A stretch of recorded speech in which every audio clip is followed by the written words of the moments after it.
shock that most people have कि ये क्या हो गया, क्योंकि जो एंट्रेंस एग्ज़ाम्स हैं उस पर so much hope less rest on students, और स्टूडेंट्स का मतलब है भारतीय सिस्टम में स्टूडेंट्स ही नहीं, पूरी फैमिली जुड़ जाती है। Yes. जब एक एंट्रेंस एग्ज़ाम बच्चा ले रहा होता है तो उसके पेरेंट्स, ग्रैंड पेरेंट्स सभी जुड़ जाते हैं। So much of hope rest in a student taking that exam, और वो बिल्कुल ही पारदर्शी होना चाहिए। एंड हम लोग सब उस उम्मीद से टेस्ट लेते हैं, हमारे बच्चे वो टेस्ट लेते हैं thinking that it is absolutely honest system. Yeah. लेकिन जब उस पर विश्वास टूट जाता है, you can imagine for it to be reinstated will take a long time. Yes.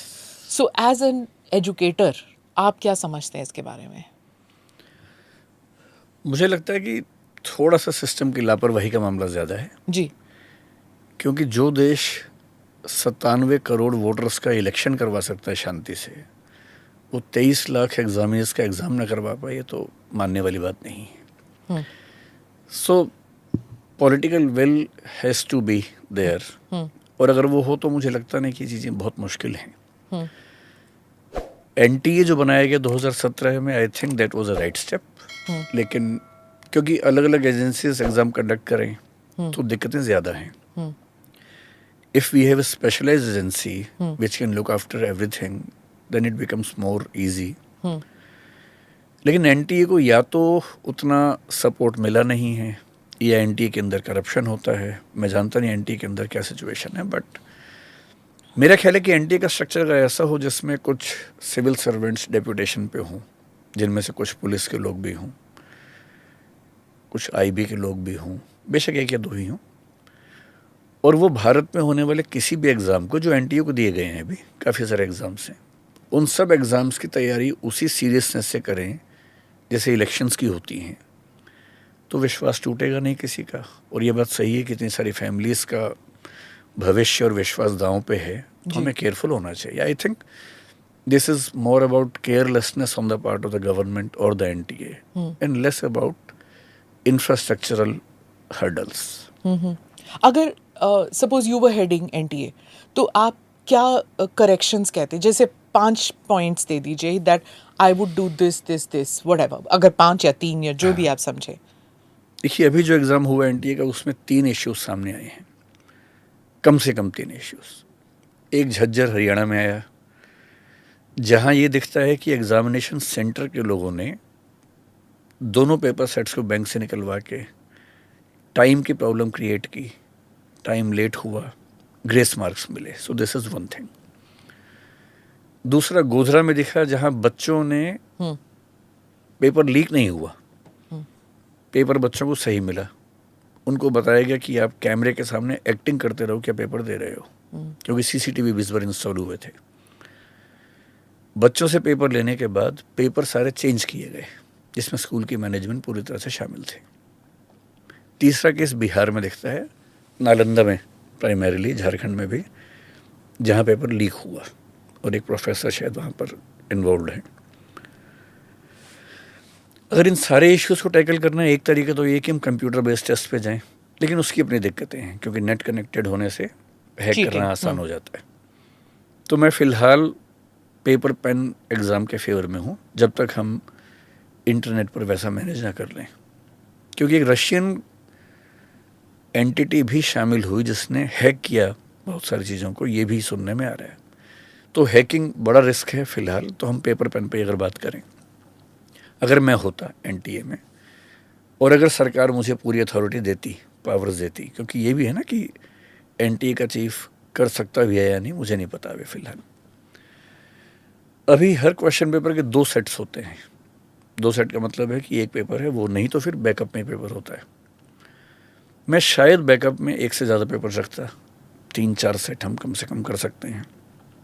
दूसरा, डिस्ट्रिक्ट एडमिनिस्ट्रेशन को मैं हर जगह सरकार से कह के इन्वॉल्व करता कि जो लोकल एसडीएम हैं और एक सेंस में डीएम भी हैं, वो जिम्मेदारी लें कि उनके यहाँ एग्ज़ाम ठीक से कंडक्ट होगा।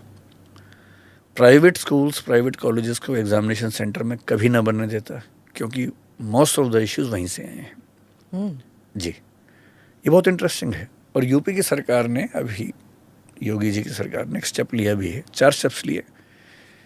उनमें से एक स्टेप ये भी है कि अब कोई भी एग्ज़ाम किसी प्राइवेट स्कूल में नहीं होगा, केवल सरकारी स्कूल में हो, सरकारी कॉलेज में हो। और मान लीजिए कि बच्चे ज़्यादा हैं एग्ज़ाम देने वाले, तो जो उत्तर प्रदेश सरकार ने अभी अनाउंस किया है कि हम 2 शिफ्ट में लेंगे एग्ज़ाम।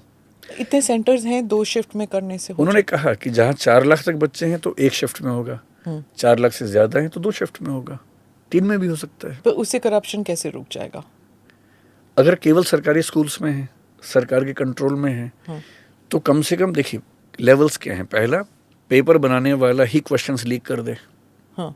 दूसरा, पेपर बन के गया, छपने के दौरान प्रिंटिंग प्रेस से क्वेश्चंस लीक हों। तीसरा, पेपर छपने के बाद बैंक के लॉकर में गए, उस बीच में लीक हो। चौथा, बैंक से लीक हो, बैंक से एग्जामिनेशन सेंटर के रास्ते में लीक हो, एग्जाम सेंटर पर जो आधा घंटा है 1 घंटा है उसमें लीक हो। ये 5-6 लेवल्स हैं। अगर आप इन सब के लिए सॉल्यूशंस निकालें तो बहुत मुश्किल काम नहीं है, निकल सकता है। जैसे अगर हम विस्तार में बात करना चाह रहे हैं, मान लीजिए लेट अस अज्यूम कि बायोलॉजी का पेपर है और उसमें 100 क्वेश्चंस आने हैं, 10 चैप्टर्स हैं। हम 10 पेपर सेटर से ये कहें कि आपको इस यूनिट से 10 क्वेश्चंस बनाने हैं। हम हर यूनिट के क्वेश्चंस तय कर दें कि 10-10 क्वेश्चन हर यूनिट से आएंगे। हम हर यूनिट पे 10 के बदले 100 क्वेश्चंस बनवाएं। डिफ़िकल्टी लेवल तय हो, जो 4 या 5 लेवल्स हो सकते हैं, very difficult, difficult, average, easy, very easy. फिर हमारे अपने सिस्टम में जैसे एनटीए में बायोलॉजी का डिपार्टमेंट एक हो, उन सारे क्वेश्चंस को मिक्स करके उससे 10 सेट बनाने हैं, ये काम वो करें। Even the examiner should not know, even the paper setter should not know which questions will be there in the question paper. Okay. 10 set बन गए। उन 10 में से हमने 5 सेट प्रिंट करवाए, ये नेक्स्ट लेवल पर डिसाइड होना चाहिए। ठीक। अब 5 सेट जो प्रिंट हुए, 5 हर सेंटर पे जाएंगे, अलग अलग बैंकों में जाएंगे। अभी भी ऐसा होता है, एसबीआई और कैनरा में जाता है। तो हर जिले में 5 अलग अलग बैंक में अलग अलग सेट के पेपर्स होने चाहिए। ये जो भेजने का प्रोसेस है, इसमें क्यों नहीं हम सेंट्रल एजेंसीज को इन्वॉल्व कर सकते? अभी कैसे होते हैं? अभी थोड़ा सा रैंडम है जहाँ तक मैं जानता हूँ। I am not very sure about it. हाँ। CISF जैसी एजेंसी को ये काम क्यों नहीं दे सकते हम? हाँ। देना चाहिए। Shouldn't be difficult। हाँ। अगर जब SBI इन्वॉल्व हो सकता है, इलेक्टोरल रोल्स जा सकते थे पहले, तो ये भी जा सकते हैं। जब बैंक इन्वॉल्व हैं तो ये भी हो सकते हैं। अभी क्या है कि प्राइवेट सेंटर जानबूझ के शहर से बहुत दूर बनाए जाते हैं ताकि चीटिंग हो सके। आप प्राइवेट सेंटर्स खत्म कर दीजिए। मान लीजिए 23 लाख बच्चे हैं, देश भर में हैं। केवल उत्तर प्रदेश में अगर देखें तो वो एकदम कंफर्टेबल है कि 8 लाख बच्चों का एग्ज़ाम हम दिन में 2 बार में करवा सकते हैं। हम ऐसा क्यों नहीं कर सकते कि एक संडे के दिन 3 शिफ्ट में देश भर में एग्ज़ाम चल रहा है, 3 पेपर्स हैं, और उन 3 पेपर्स में स्किलिंग हम कर सकते हैं आराम से। एक पक्ष इसमें यह भी है कि ऐसा एक्ट होना चाहिए कि हम पनिशमेंट दे सकें, क्योंकि जो लोग इसमें एक्यूज हैं वो कई साल से ये काम कर रहे हैं। जैसे नालंदा में जो घटना घटी, कोई मिस्टर मुखिया है, वो 2017 में भी इन्वॉल्व थे एक पेपर लीक में। ऐसे कई इंसिडेंट्स हैं। तो जो लोग ये काम कर रहे हैं वो कई साल से कर रहे हैं, और ये हैं। लोगों को पता था, इसीलिए उन्हीं कोचिंग सेंटर्स में जाते हैं, उन्हीं स्कूल्स में, जैसे गोदरा वाला जो किस्सा आपने बताया, वो सारे बच्चे वहाँ पर दे वांट एडमिशन, उसी स्कूल में चाहिए। एडमिशन नहीं, इतना ही नहीं, दूसरे स्टेट्स के बच्चे वहाँ पर स्टेट्स के बच्चे, हाँ, क्यों ऐसे हो रहा है? तो जब पता था, the corruption went on for so long silently, तो कितने सारे कल्पेबल लोग हैं इसमें। यस। हाँ, सो इट्स वेरी डिसहार्टनिंग कि अब निकला है, पर ये काफी साल से चल रहा था। इस पैमाने पे शायद ना रहा हो, लेकिन चल तो रही है। अगर आप लिस्ट देखें पिछले 10 साल में, हाँ, हर स्टेट में ऐसा हुआ है। इवन तमिलनाडु में हुआ है, महाराष्ट्र में हुआ है, मध्य प्रदेश में हुआ है, उत्तर प्रदेश में कितनी बार हुआ है। कांस्टेबल का एग्जाम उत्तर प्रदेश में हुआ, उत्तर प्रदेश PCS का हुआ, राजस्थान में रीट का एग्जाम हुआ, कांस्टेबल का एग्जाम हुआ, कितने एग्जाम्स लीक हुए। अच्छा, इंटरनेशनली कैसे होता है? जैसे SAT के एग्जाम्स लेते हैं लोग, तो वहाँ पे तो इट्स डन।